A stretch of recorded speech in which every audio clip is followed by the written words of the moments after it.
Assalamualaikum warahmatullahi wabarakatuh. Perkenalkan, saya Rafan Elvira Syahid dari kelas 10 IPA 3. Kali ini saya akan menceritakan kisah tentang Perang Uhud.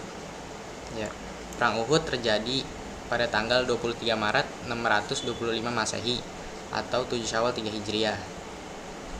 Perang Uhud sendiri adalah pertempuran yang pecah antara kaum muslimin dengan kaum kafir Quraisy pada tanggal 22 Maret 625 Masehi atau 7 Syawal 3 Hijriah. Pertempuran ini terjadi kurang lebih setahun, lebih seminggu setelah pertempuran Badar. Tentara Islam berjumlah 700 orang, sedangkan tentara kafir berjumlah 3.000 orang. Tentara Islam dipimpin langsung oleh Rasulullah SAW, sedangkan tentara kafir dipimpin oleh Abu Sufyan. Disebut Perang Uhud karena terjadi di dekat Bukit Uhud yang terletak 4 mil dari Masjid Nabawi dan mempunyai ketinggian 1000 kaki dari permukaan tanah dengan panjang 5 mil. Berikut sebab terjadinya Perang Uhud. Sebab terjadinya Perang Uhud adalah orang kafir Quraisy ingin membalas kekuatan Perang Badar.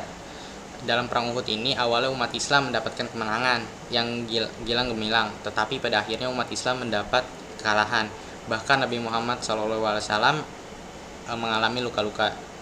Dalam perang ini awalnya tentara Islam dapat menghalangi tentara kafir Quraisy, sehingga mereka banyak yang meninggalkan harta benda.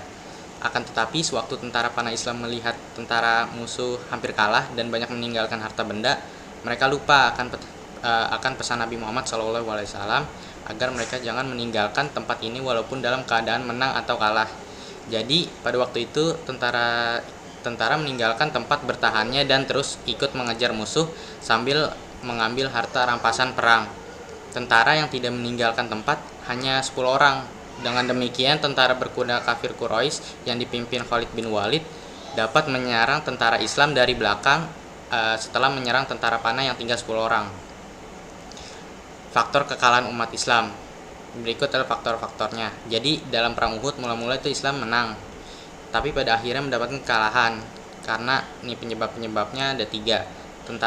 Tentara panah sebanyak 40 orang tidak mau patuh kepada perintah Nabi Muhammad. Yang kedua, di antara umat Islam terdapat kaum munafik sebanyak 300 orang yang dipimpin oleh Abdullah bin Ubay. Yang terakhir, sebelum berangkat terjadi perselisihan pendapat antara kaum muda dan kaum tua mengenai tempat yang akan dipakai untuk peperangan.